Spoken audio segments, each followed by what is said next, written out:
What's up, everybody? We are back. John Delarose here at delarose.com. That's DELARROZ.com. And you can head over to my website and get a free graphic novel for signing up for the newsletter. Don't miss that. Get the free comics. Sign up. Never miss a video. Never miss the fun. All right. A little slow going today. Had a very, very fun and engaging Halloween weekend. But today is November 2nd, which is Steve Ditko's birthday. He would have been 93 today. One of the most celebrated comic artists of all time, if not the most celebrated comic artist of all time, with just beautiful work. This is from This Magazine is Haunted, one of his 1957 works.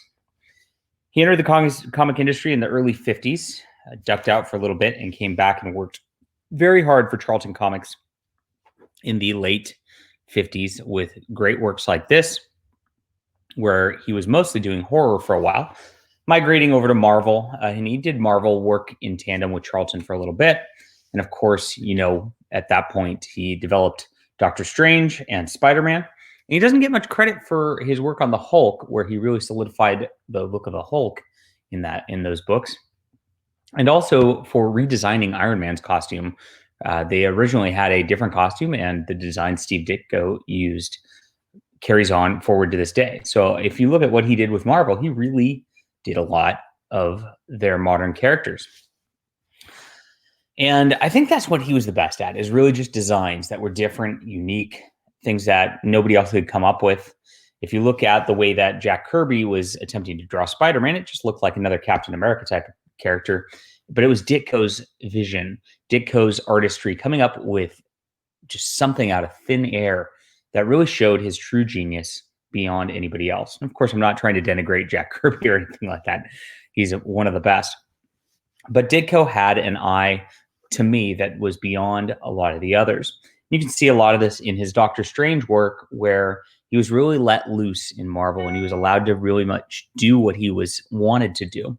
Especially towards the end, where he was doing those serialized stories where Doctor Strange was traveling in other dimensions, you can really see a difference in what he would do unleashed. And we got a lot of that later on when he was in the late 60s with Charlton again, and then working for DC. He got a lot of work like that. And nothing really, even compares to what he did with Mr. A. And this is when Steve got really into his philosophy, developing this character. And he wanted a character that exemplified his philosophy. A is A. Something always equals what it is. Right is right. Wrong is wrong. Right cannot be wrong. Wrong cannot be right. It's the law of identity. And this is something that philosophers have carried down through the ages. It's not new, but it does fly in the face of our sort of postmodern world, where we try to see shades of gray in everything.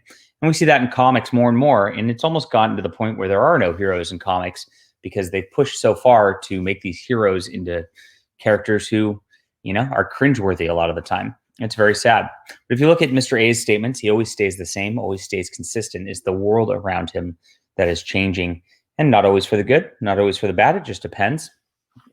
But Mr. A has some great dialogue all the time. Justice demands that a man's principles be fixed in terms of good and evil, black and white.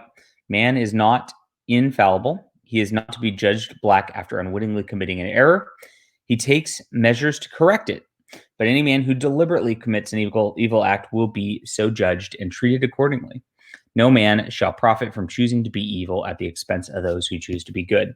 And that exemplifies the philosophy. It's all about good and evil, and we all can do a lot to learn from this, which is what a lot of other comics don't offer. They don't offer that thought-provoking moment where you have to determine what the path is for yourself.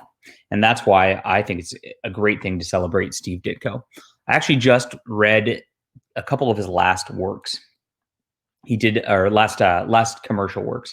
He did a short for Marvel, and he did a short for DC in 1998. And that was all that he did at the end of his career there for those companies, before moving on to do solely his own stuff.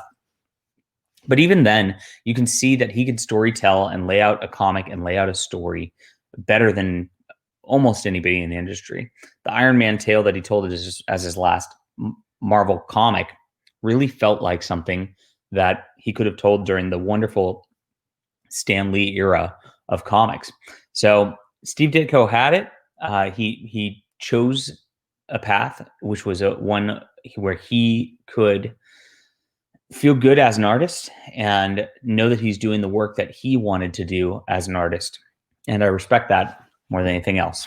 So happy birthday to Steve Ditko. I hope we can remember him. I'll probably do a review of one of his comics later today in order to just maintain his memory and consider the great artwork that he offered us. All right, everybody, hit that like and subscribe button. Let me know what you're thinking about Ditko. Are you reading any on Ditko Day? We should just declare today Ditko Day, and then everybody can get on board here. All right, see you guys soon.